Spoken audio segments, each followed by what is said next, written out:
All right, it is 12:30, so we will go ahead and get started. We had about 75 people last time I checked signed up for this, so we should have a decent crowd filter in here.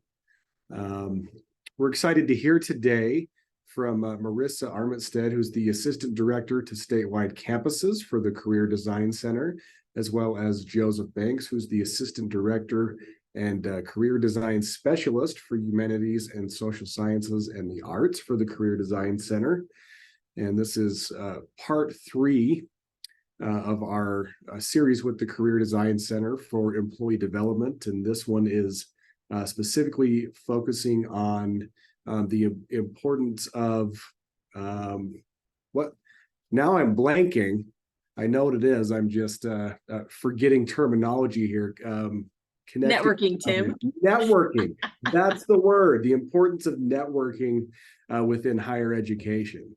Thank you for saving me there, Marissa. So I will turn the time over to Marissa and Joseph to take us on this journey, and I will keep an eye on the chat. They said if you have questions during the presentation, don't hesitate to ask, and then we'll have some time at the end for Q&A as well. So take it away, Marissa and Joseph. Awesome. Thanks so much, Tim, for having us. We are really excited to be here with you all. This is a topic I'm quite passionate on, and so really looking forward to just being able to share some of the things that we know are best practice, but also hopefully you find really practical in your own professions and lives. So as Tim opened with, we are chatting about networking, which I feel like can bring up a lot of different thoughts and emotions. Maybe really quickly, I'd love to see in the chat when people hear networking, like what is the first word that comes to your mind? There are no right or wrong answers, but just want to check in. How are we feeling about networking? Connecting with people, LinkedIn, new friends. Oh, I love that one. Anxiety. Yes, very real, Sean. Thank you for bringing that up. Anything else? Ooh, forced interaction. I hope not. Maybe we'll overcome that one today. We'll see. Teamwork. I like that. Good. Yep, getting to know others. Good. Yeah, a mixed bag. And I think that's really common. Again, oftentimes if we tend to be maybe a little bit more social naturally, I think this concept comes really easily. And maybe if engaging with people who are strangers to us is not as fun, we can understand why there's some anxiety. So I hope that in today's conversation, again, you'll walk away with some best practices and also just some really practical knowledge. I always skip introductions, so let's pause for just a minute here.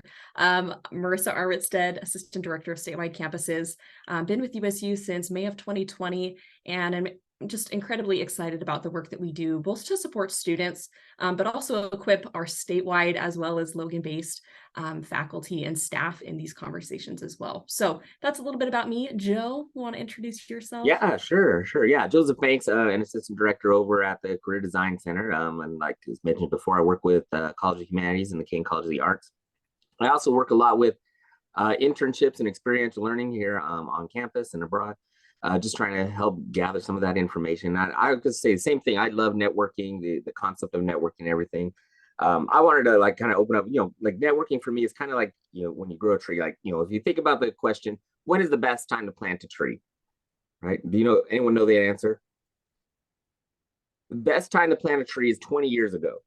The second best time is right now, right? And so think of networking the same way. Sure, best time to start networking was probably a little bit longer ago, but if you haven't, best time to start is right now. I love that. Okay. Well, Joe, if you're ready, let's jump into things. All right. Up here. Okay, and I'll give just a brief overview. Again, I am very practical. I want you to have some tools. So by the end of today's session, number one, I really hope you have a strong understanding of how to grow and maintain that professional network. We'll talk about some in-person strategies as well as virtually connecting with folks. But again, hopefully you'll have a really solid understanding of how you can actually go and do this. Number two, and this is kind of a subcategory almost of networking, but really understanding how to build your personal career design team. We'll talk more about what exactly that is, but really utilizing your network to help you advance your career and life goals. And then maybe as a byproduct, not necessarily an objective, but we hope that as you start to learn these things and apply them in your own careers, naturally some of these things may come out in student conversations as well. So number one, we're here to support you, but if this happens to support students in their career development, we're not going to be upset about that either. So with that, Joe, I'm going to turn the time over to you. Yeah, great. So just to get us started, and thank you so much for bringing some of those messages in the chat of what networking, what kind of idea you get when you hear the word networking and such. I just wanted to start off with a little bit some of the common misconceptions about networking. Number one, let's see, the first thing that people usually think of networking is manipulative. A lot of people view networking as a way to use others for their own personal gain. However, a genuine networking is really about building mutually beneficial relationships and where both parties can offer value to each other and support each other's goals. Number two, a lot of people think networking is only for extroverts. And to be honest, especially when you get the image of the networker that's out at those career fairs or out of the conferences and stuff, and is always, collecting business cards and such, you kind of get that image. But really, this is a very common misconception. This is coming from an introvert myself. Networking is definitely not limited to extroverted individuals. In fact, introverts are really good and can excel at networking by focusing on some of those one-on-one conversations to, and have a lot more active listening and are really good at building deeper connections. Networking definitely requires both skill sets that you can get from extroverts and introverts, something that we all try to help develop ourselves. And so try to lean into your strengths. If your strength is more on the extroverted side, go for it. If your strength is more on the introverted side, you can still use that to be successful at networking. And number three, networking is only about getting a job. In fact, the only time you need to do networking is when you get a job. Now, that's a very common misconception. While networking certainly can help you with different job opportunities, it's not its only purpose. I like to give kind of an example. If you think about our script there, if you think about the different ways that, if you're just asking like, who's a good mechanic, if your car breaks down or something, that is an example of using networking. Most times you don't really just look up, you talk to your friends, your neighbors, things like that. That's a great example of using networking to find a good quality service. Networking itself is really about building a diverse circle of professionals who can provide some of that advice, share insights, offer mentorship, collaborate on different projects, things like that. So definitely remember, if you're effective at networking, it's really based on authenticity, on a feeling of mutual respect for each other, and definitely a genuine desire to connect and contribute to each other's successes as well as your own. So we wanted to talk a little bit more about the networking mindset. Now, as I mentioned before, networking is more than just, manipulative or anything like that. It's definitely about building a community. And, when you think about it like that, networking seems a little bit easier, especially, or at least less sleazy, right? You think about networking like, okay, I'm trying to develop this community to help.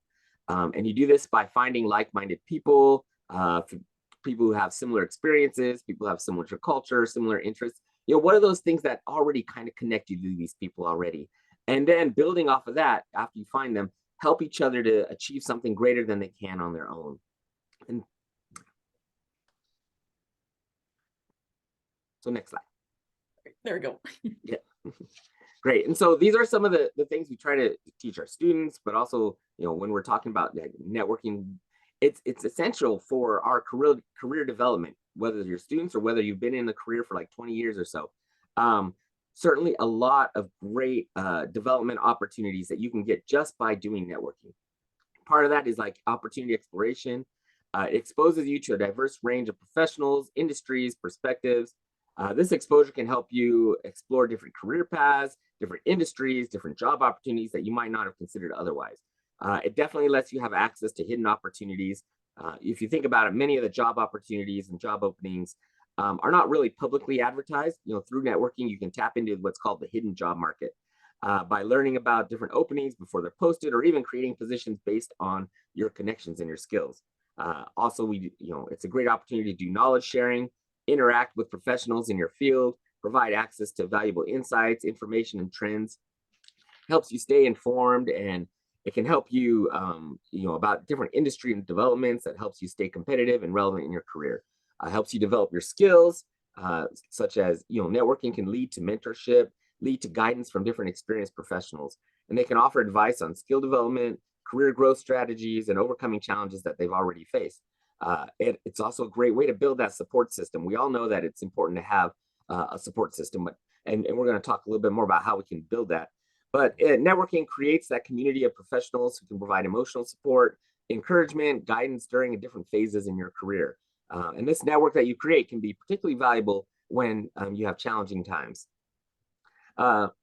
It definitely provides professional development, opportunities to attend networking events, different seminars, different workshops, can enhance your own professional development by offering opportunities for learning and skill enhancement. It helps you advance in your career. Networking often leads to these opportunities for career advancements, such as different promotions or even lateral moves to more desirable roles, and lets you gain insights. You can have different conversations with different professionals from various different backgrounds. They can give you insight into different working environments, different company cultures, different career trajectories. So if you're thinking, I don't know if my career is going exactly where it wants to be, use some networking, start talking with other people. You don't have to be on your own there. And it can help you make more informed decisions about your own career path. And networking, of course, gives you some increased visibility. When you engage with other professionals in the field, you become more visible within your own industry. This visibility can help lead to invitations to speak at events, contribute to discussions, or even leadership roles. And of course, there's the sense of reciprocity. Networking definitely is a two-way street. As you help others with their network, they're more likely to help you in return. And that reciprocity can definitely lead to collaborative projects, partnerships, and mutual growth. Networking is definitely a powerful tool in your own career development. So it helps you get access to these opportunities, these resources, different knowledge, and support that contribution to your professional success.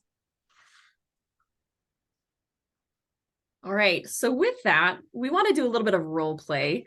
Now, fair warning, Joe and I are not professional actors, so you can laugh a little bit and we're not going to be offended.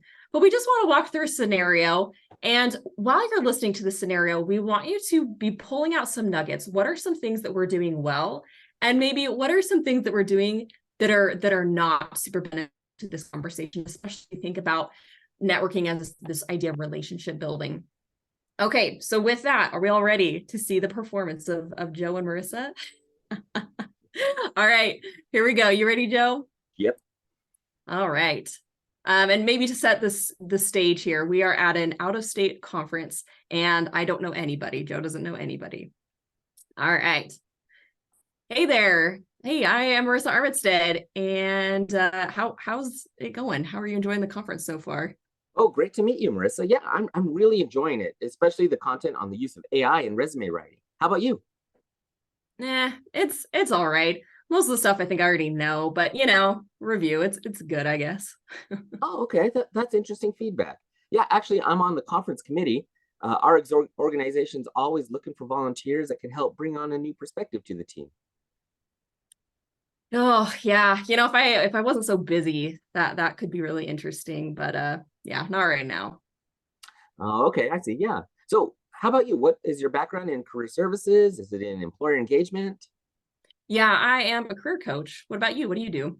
Oh, wow, that's really good. Yeah. No, I'm actually the director of career services at Salt Lake Community College. Oh, that's awesome. In fact, is your team hiring? Because my pay is not great and my team members are crummy. Oh, well, we aren't really hiring right now, but if you just check on our website, you can see when our positions open up. All right, that is the end of the scenario. Let's take a minute in the chat. Would love to see what are some things that went well in that conversation and what are some things that maybe were not so great.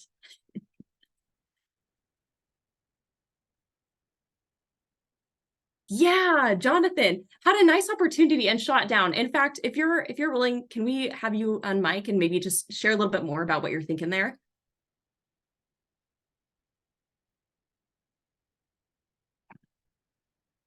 Oh, and maybe while you're unmuting, yes, Lauren, Marissa was very negative about her current position. And is that super inspiring if you're looking for a job and you tell a potential employer like, oh, I hate my current job? Yeah, not inspiring at all. Good insight. Let's see. Yep. Didn't present anything. Yeah, I wasn't giving back. It wasn't a two-way conversation of giving. Good. Let's see what else. Lots of negativity. Yeah, you're right. Went well. Willing to introduce yourself. Good. Yep, that was one thing that I did decently. Let's see, went poorly. Negativity. Yep, about current position and colleagues. Good. Yes, Carolyn, I think you really hit the nail on the head. The discussion was not mutually beneficial. And that's, I think, something we'll kind of carry into these next couple of slides. And in fact, Joe, let's have you dive in and talk about some common mistakes, because clearly we identified a couple here. Good job. Yeah, definitely. So, we identified a lot of the good parts here, common mistakes, but also some successes with that.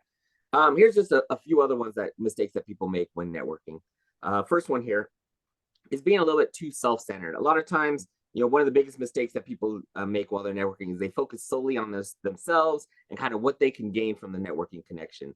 It's very important to approach networking with a mindset, kind of a giving mindset, where you're offering support and you're building that genuine relationships rather than just seeking personal benefits there. Another one there is not listening enough, especially when you're talking with people. A lot of times we get in our own heads and we're like, okay, let me just tell you everything. We practice elevator pitch. There's a reason why that's only supposed to be like 30 seconds or so, because you want to tell them a little bit about yourself, but you also, effective networking involves active listening. Some people make the mistakes of kind of dominating the conversations or only talking about themselves. When you engage in meaningful conversations and show interest in others' experience, that's really crucial for building a rapport and helping to find out what each other's mutual goals are. And the last one, we didn't cover this because we didn't have this in the section here, but another common mistake that people make when they're networking is to forget to follow up afterwards. A lot of times you'll just like, oh, great, that's great to meet you, wonderful, I'd love to talk to you later, and then you never meet with them ever again. Effective networking, when you meet someone at an event, is really just the beginning. What you want to do, if you fail to follow up with them, even if it's like a thank you note or a LinkedIn connection request, or even just making a follow-up meeting afterwards, those are ways that you can, if you don't do that, the possible connection starts to fizzle out. So make sure that you have planned in your mind consistent follow-up to help maintain and nurture that relationship. If you avoid these mistakes, as well as some of the other ones that you guys mentioned there, and start actually focusing on building some of those authentic connections, you can make the most out of all your networking events. I appreciate that. And we'll get into some specific strategies. If you're like, okay, you said use LinkedIn, but how do I actually do that? We'll get into that. So hang on tight. Before we get into some of those practical tools, I also want to talk about this concept of utilizing networking to find and build your design team. And so with that in mind, I'm very visual. So I like to kind of bring visuals into this just to kind of help illustrate the concept. But I think of networking as kind of this wide net encompassing all of the people that have intersected in your life at some point for some reason. Now, some of these people you probably have really great relationships with. Others you may know from a conference or a very brief meeting. But one of the benefits of having this great network to pull from is we can take individuals strategically at different times in our lives and pull them together into what we call a design team. And the goal of this team is to really help us solve problems. Again, this could be both within our career or also within our life. We, as much as I like to believe sometimes, my life does not, it's not in a vacuum. And so there are other people that have to and should be a part of the plans that I'm creating. And so with that, a lot of the concepts that I'll be pulling from really come from authors Bill Burnett and Dave Evans, authors of Designing Your Work Life. We could give you a whole good long introduction about their amazing work at Stanford, but for the sake of today, just know that they've done some really interesting research, but also designing of how to bring design thinking concepts into the career realm. So we're kind of pulling from their knowledge today. But when they talk about a life design team, they really identify kind of 3 key groups that you should be bringing into that huddle. And so number 1, they say it's really important to have supporters. Now, you probably all have these people in your life. They're the person when a life change happens or a big maybe opportunities presented and you're not sure if you should take it. They're those immediate people that you go to and get their advice from because they're going to give you that honest feedback. Sometimes this could be, parents, close friends, but those people that we really trust for that honest feedback.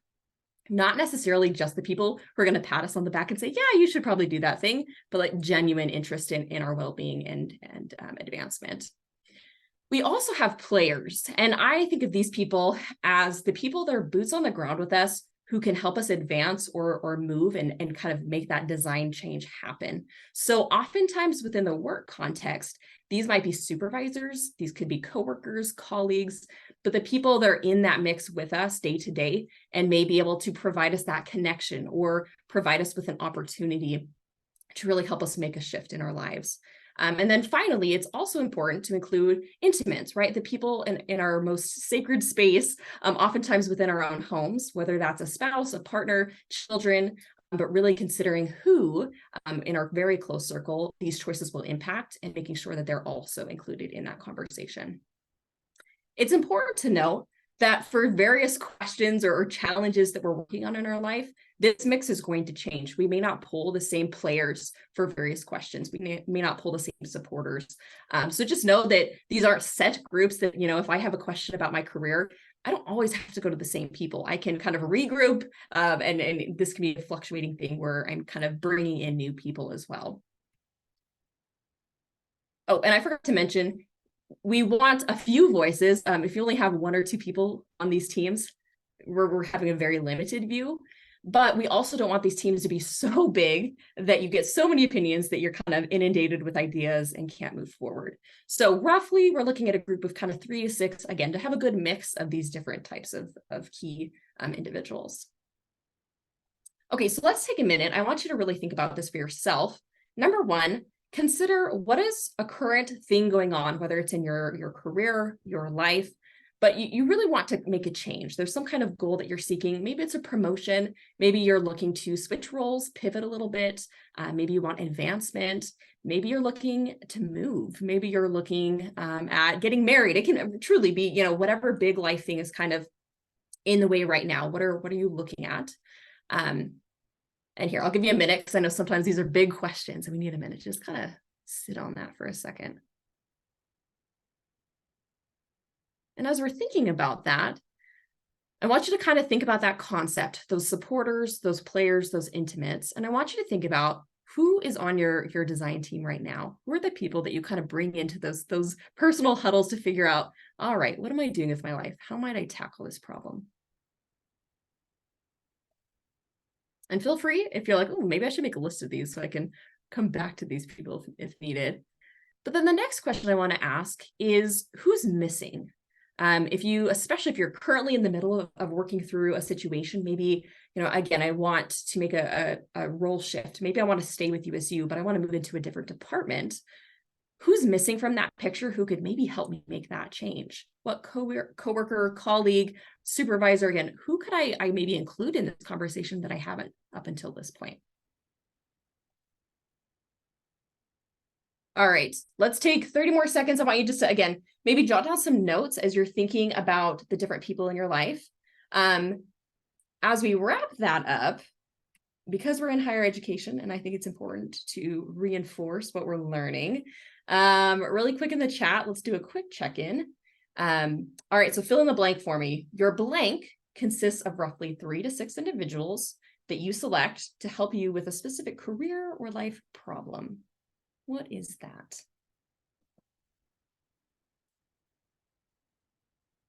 Ooh, we're getting a couple of good answers. Okay, so is it network or is it design team? Okay, Sean, I'm going to put you on the spot. Why do you think it's a design team? I think from that design team, you have a good collection of people with perhaps varying backgrounds and with different backgrounds who can help you with that problem that you're going through. Yes, and just like you noted, it is limited. And so to contrast that, we kind of are going to give away this next one. Your network includes all of the individuals within your community, right? So again, thinking about that visual, network is big. We have so many people in our network, but our design team is that smaller group, that 3 to 6 of pulling, again, those intimates, the players, and really bringing in those people to help us design solutions. Yep, so good clarification. Good. Okay, so we're going to flip the conversation and really get into some specific tactics that we can use. Looks like I might have flipped the slides here. So we'll move into this next one. But Joe, do you want to take it away and chat a little bit about some tools, LinkedIn and Career Shift? Yeah, definitely. So this is for like kind of the one-on-one times that you're ready to do a lot of the different networking. What do you do afterwards, after you met them and you talk with them for like 5 minutes or so and get that introduction, getting around to the next person? What kind of things do you do for the follow-up? And also, maybe you're not one of those people who go to a lot of conferences, or you don't have a lot of opportunities to do these big, large networking events. How are you going to find some of these people and build your network that way if you're not one who gets out of the office that much? And so one example that I like to share, and I share this a lot with my students and such, is how to use LinkedIn to help reach out to people and connect with people. Let me just share my screen with you really quickly. All right, and so two tools, yeah. So LinkedIn is the first one here. This is just a common LinkedIn page that you have here. And what I like to recommend, you can start out is to go look up at the university, Utah State University. And so especially to look up alumni who are in the field that you want to look at.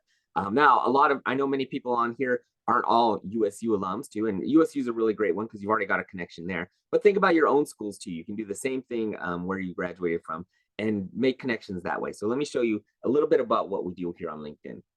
Now, usually they'll have all these features and stuff.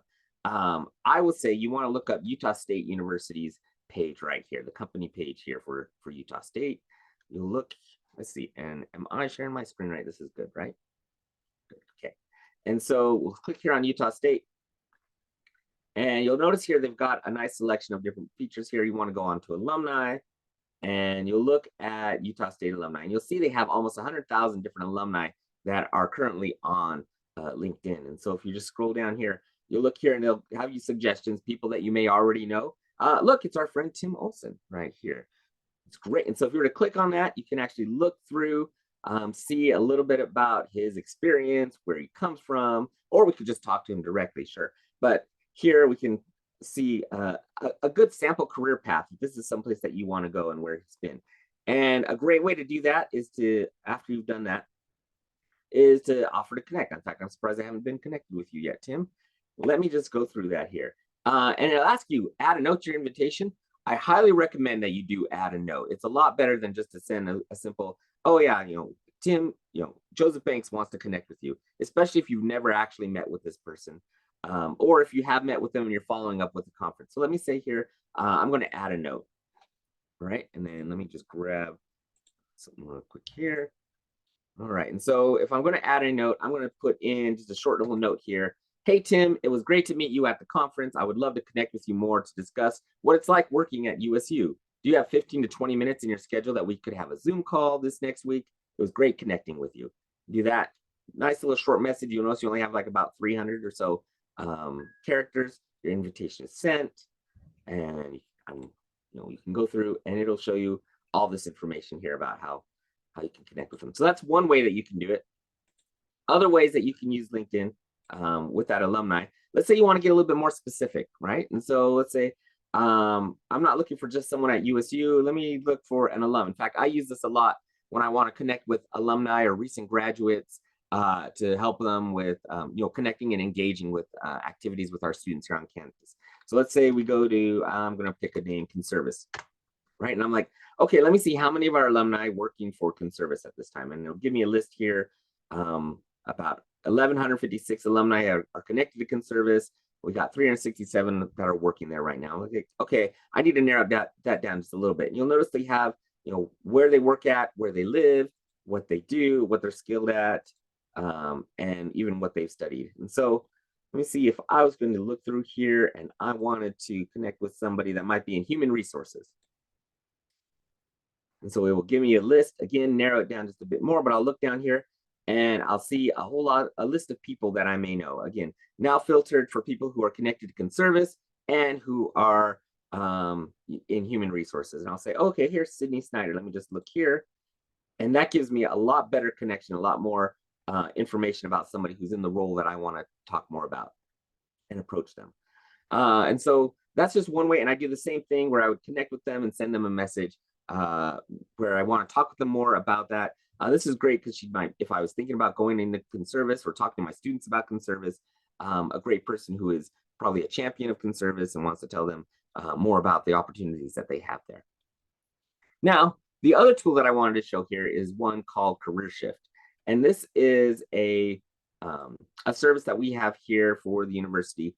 So anyone who's in USU actually has an account here through USU. The Career Design Center helps pay for this. And it's another way that you can connect with people. So the one downside about LinkedIn is that not everyone's on there every day.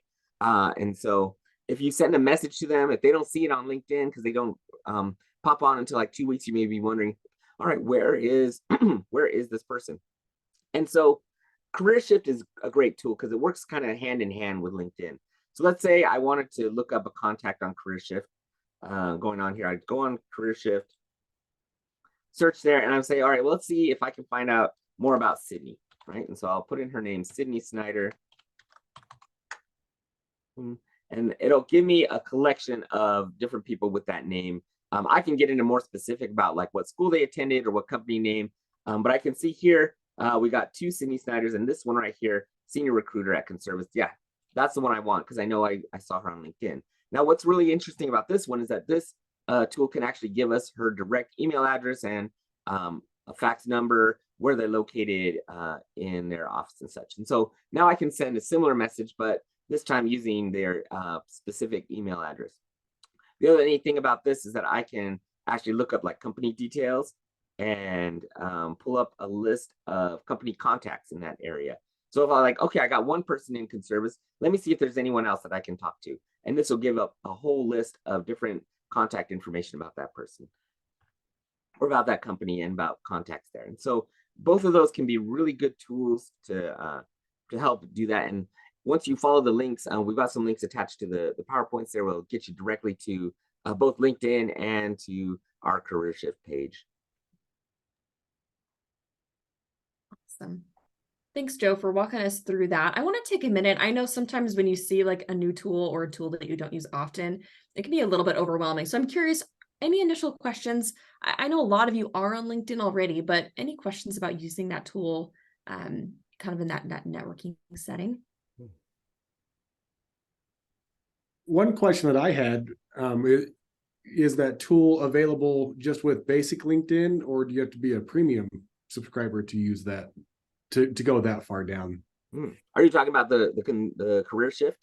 Yeah. Tool? Yeah, actually that is separate from LinkedIn. So it's not with the premium or the free version of LinkedIn. It is one that USU with the Career Design Center, we purchase that to help our students find different people and stuff. So you'd want to go through the Career Design Center's page to connect with that. So yeah, you wouldn't need to go for the premium version of LinkedIn to get it, but you can get it through our Career Design Center page and such. Awesome. And then kind of a follow-up, I'm not sure if you're a premium user or not, but for those who may or may not, or who may not be, do you recommend being a premium user? What were some of the benefits of that? We had a employee development seminar on LinkedIn, probably coming up a year ago now, that Matt Garish did before he left the university. But yeah, so some folks may not have been a part of that or be aware, and it would be interesting to get your thoughts as well, Joe. Yeah, I mean, I would say, just recently we started using LinkedIn Premium as an office. I think if you're using LinkedIn for just kind of the minimal parts of networking, it can be really effective already without, with just the free version itself, as far as like connecting to alumni and sending out messaging and such.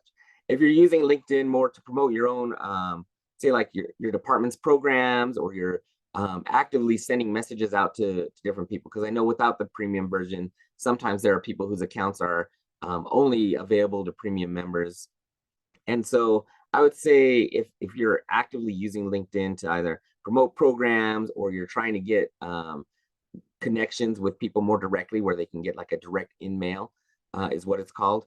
The premium version gives you like about 5 different direct in-mails that you can do a month. And so you're like, okay, I'm going to send out and actively use LinkedIn for that.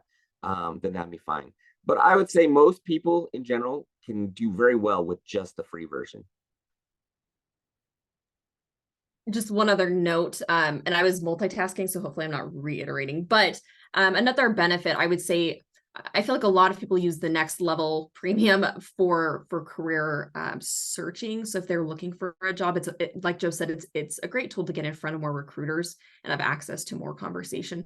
So a lot of folks find it helpful if they are currently searching for a new job.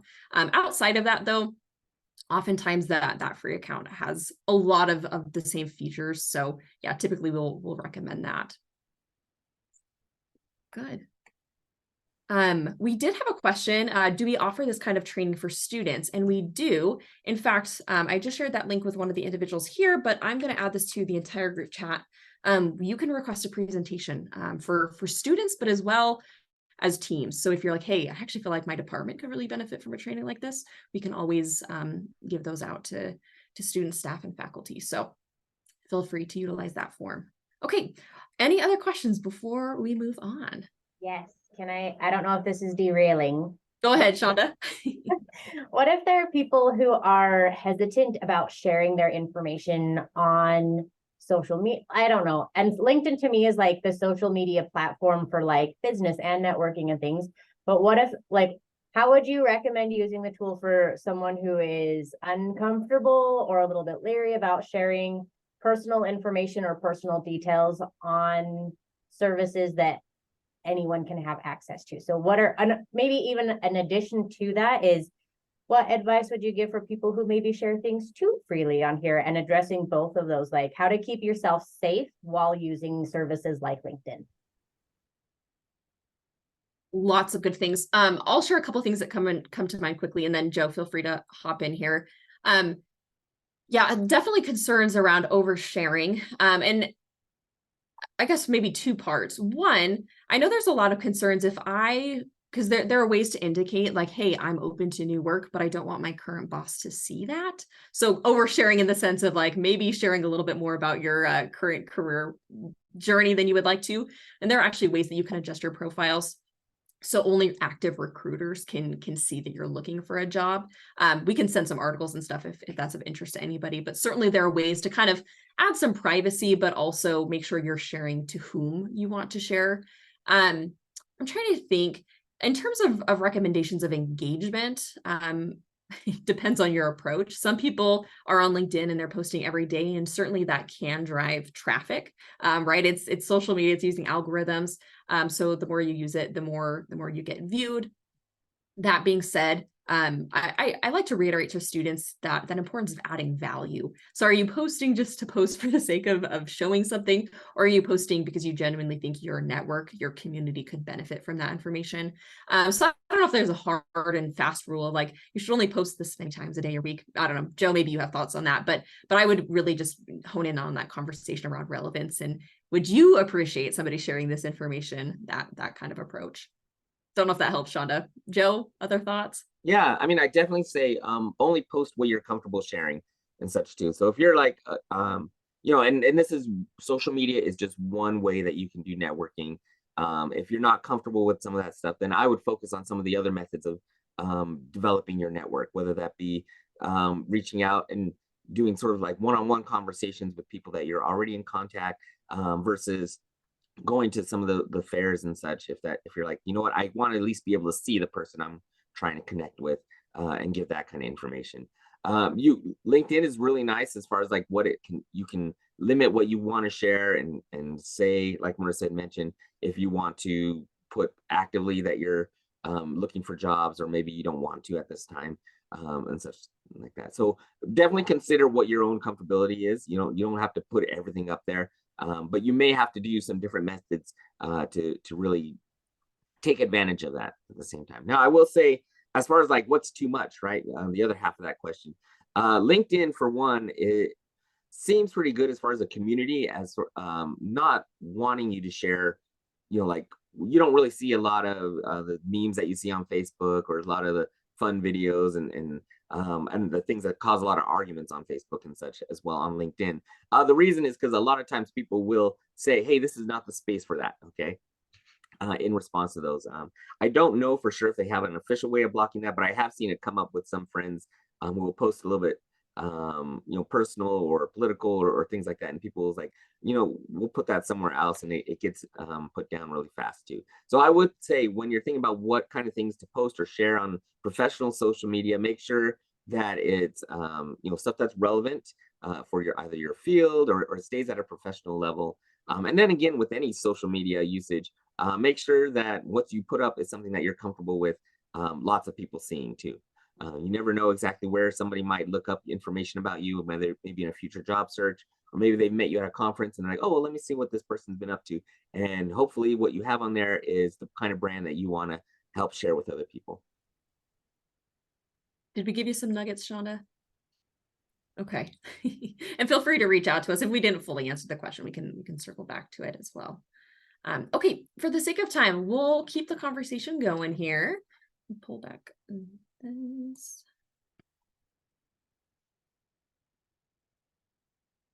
All right.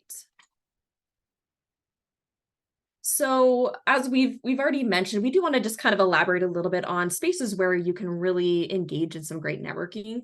I feel like it's an office job, like, oh yeah, another conference, another retreat.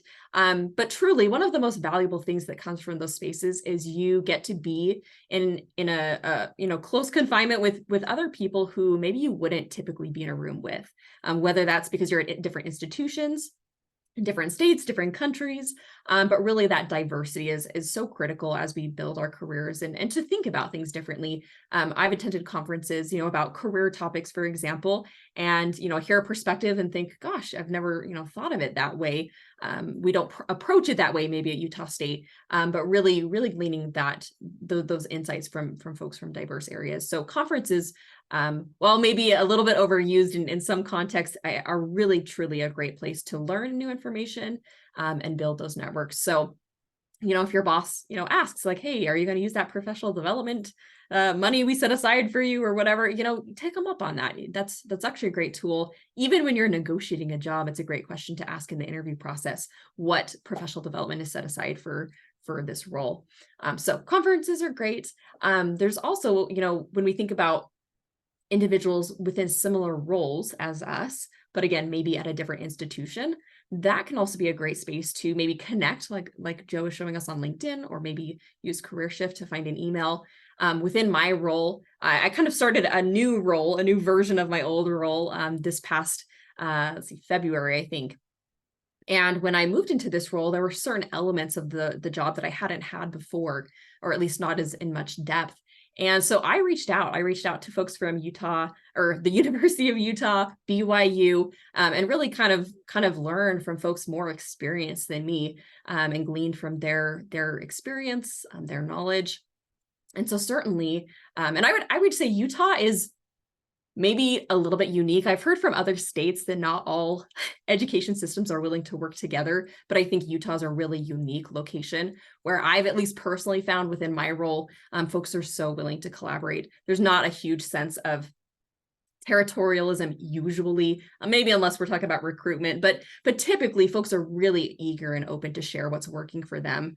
And so I'd encourage you to use LinkedIn, use different tools to kind of find folks maybe in similar roles as you to bounce ideas off of and learn from them. And then, of course, looking within our own institution to find people maybe that you want to collaborate with. Sometimes I'll use myself as an example, get a little bit siloed and think, okay, at the statewide level, who's in my statewide network and who can I utilize and talk to, which is great. But there's also resources. There's so many incredible staff and faculty within the Logan community that I need to draw on and that I need to learn from. And so I'm really looking at different departments. I know that the Career Design Center, for example, does a ton of collaboration with explorative advising, which makes a lot of sense, right? Students haven't declared a major, and oftentimes careers are part of that question. And so really looking for what other departments, can I support, and also maybe can support me in my role is another really effective space for networking. Okay, so again, giving you some practical thoughts as you're thinking through, okay, maybe I'm at a conference. When do I do this, and how can I kind of break into these conversations? most conferences, I'm trying to think if I've ever attended a conference where there was not some kind of built-in break.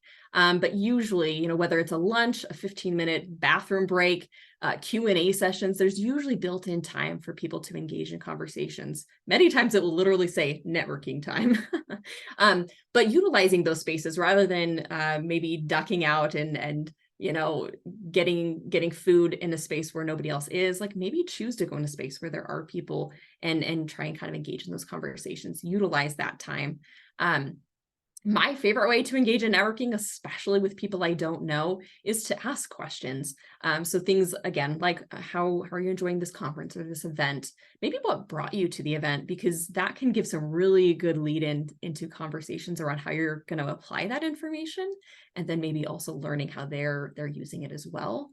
And then also, again, asking, how does this topic relate to your role? And learning more about their position. Again, could be a future contact that you rely on for support and to bounce ideas off of as well. And also remembering that you can provide great resources to them as well. Marissa, can I add something to this one? Please do, go ahead. Yeah, so the other thing I was going to talk about with conferences, and we kind of alluded to this in our scenario, but a great thing for conferences is to find opportunities to volunteer with that organization. I'll just give kind of my own personal example. I'm part of a group called the Cooperative Education and Internship Association, or CEIA. And it's essentially a group of people who are looking for experiential learning and internships and such throughout all different universities. And so what I kind of started out once was, you know, I went to the conference and I was like, oh, I'd love to help volunteer for, I think it was like social media or something at the time. And they're always looking for volunteers, people to help them promote their message and to help get more people there. And so starting with that connection, though, not only was I helping out with them, and it's usually something that took maybe about, I don't know, maybe a couple hours a month or so that I had to put time into, because we were all professionals working at the same time. But also with that, I got to know different people in different positions, and I use these people a lot for like asking questions, trying to see, you know, different paths, different career paths that people can go in this industry. And, you know, from that is able to get a stronger volunteer position, you being on the board and whatnot. But also with that, just to be able to connect with these people and to know, you know, what are these other schools doing? You know, Marissa kind of alluded to it, you know, like we're maybe a little different here even in just the Utah consortium and such. It's great to see how some of the schools back east, you know, people who are a lot more closer together and less rural, and what kind of activities are they able to do, and then try to figure out, all right, how can we do those similar activities here with the resources we have? It's a great way, you know, volunteering is definitely a great way to connect. Julie, just as you said. Yeah. Yes, thanks, Joe. And what a great point about professional associations. That's probably one of the most common places we look for conferences, right? If we're actively engaged in a community. Again, within the career world, there's tons of different associations. And if you have questions, that's a great time to reach out to us and be like, hey, within my role, I don't really know, like, what are some professional associations? You could also probably Google it too, but just knowing that there are communities, even if your role is unique, and I know especially at USU statewide, sometimes we wear multiple hats. And so trying to figure out like, okay, maybe there's a few associations that I need to be involved with to cover the different parts of my role. But thanks, Joe. I really appreciate that note on professional associations. It's a great space.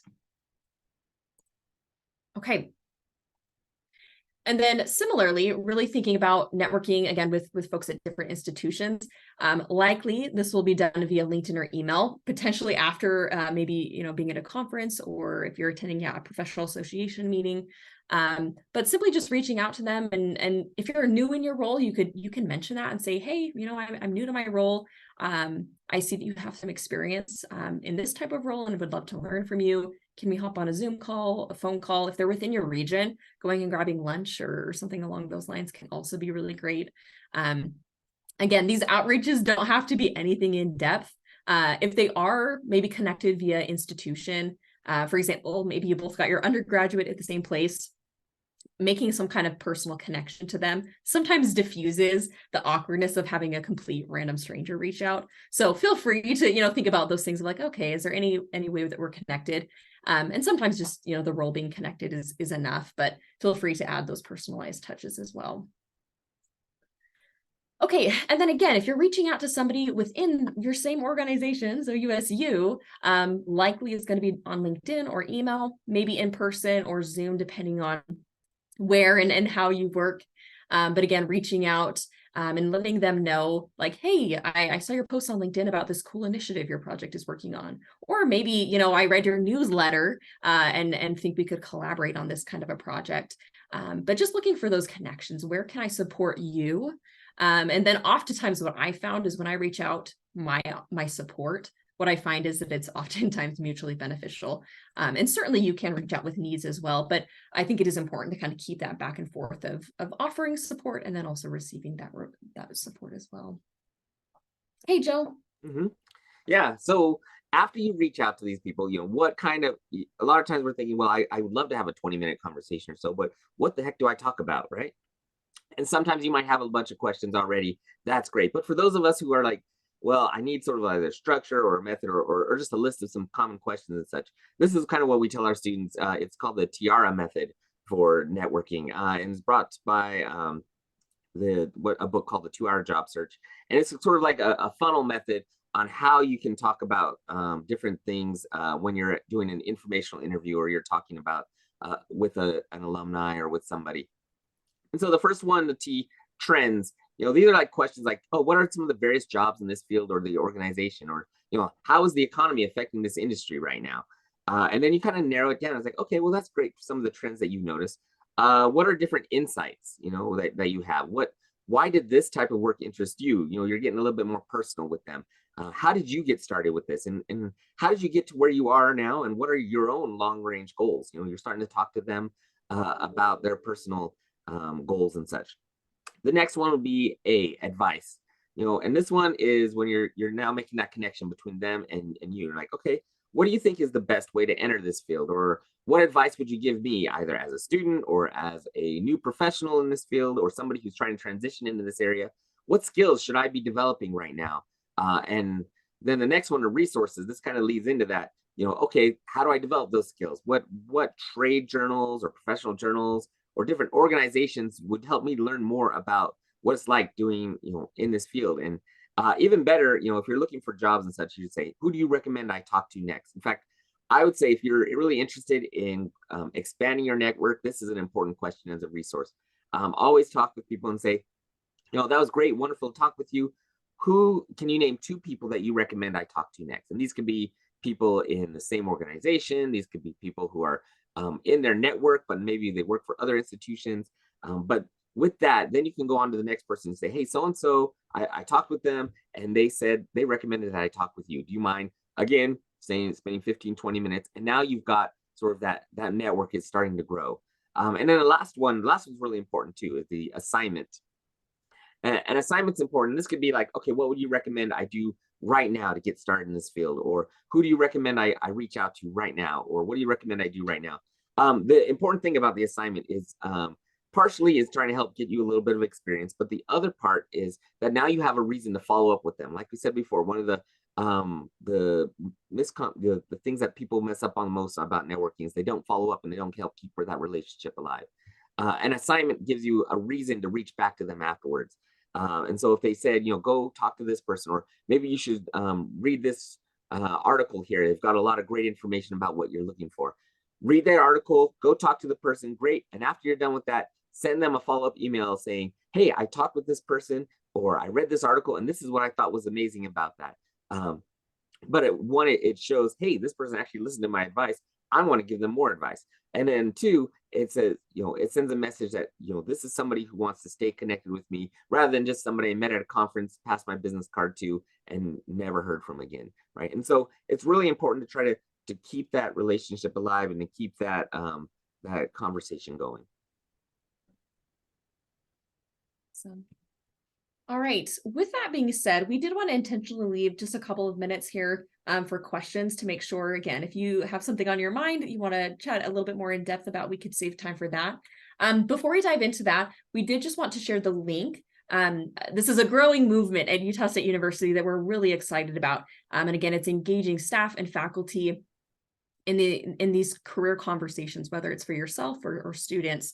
And as a part of that initiative, we want to provide you all with resources. And so if today has been helpful or any of our past presentations have been helpful, we'd encourage you to sign up for our newsletter where we share really helpful, information about, how are other people integrating career into their work, and just to give you some ideas and resources and tools. So we encourage you to take a quick little snap of the QR code and check out our newsletter, as well as our website.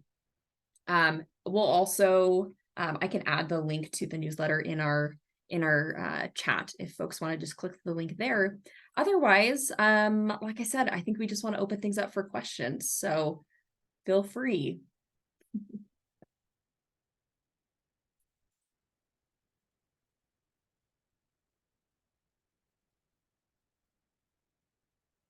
And feel free to just unmute if you have a question.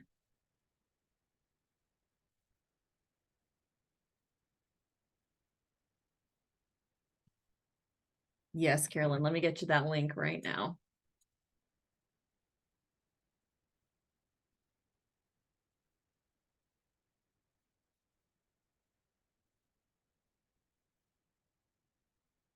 All right. Well, we're awfully quiet, which is totally fine.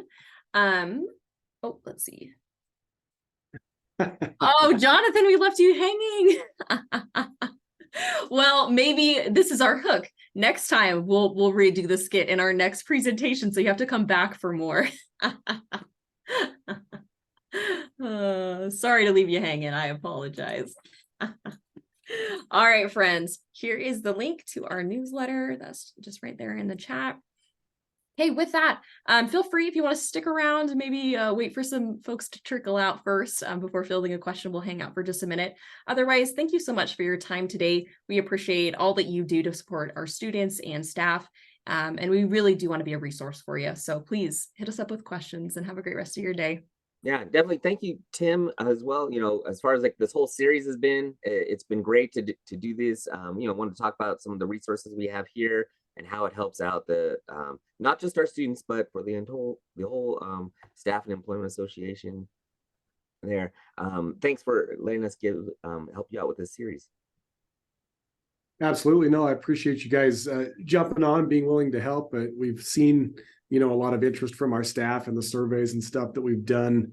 There's an interest on growth, and that can be through, the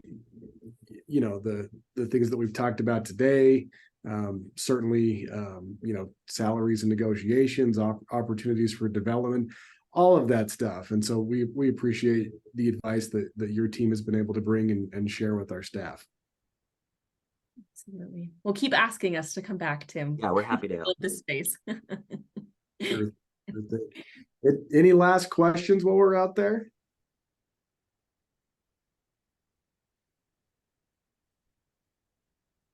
All right. Well, I'll go ahead and stop the recording and let everyone get on with our day. But appreciate you joining us on this fine Thursday, and hope you all have a wonderful day.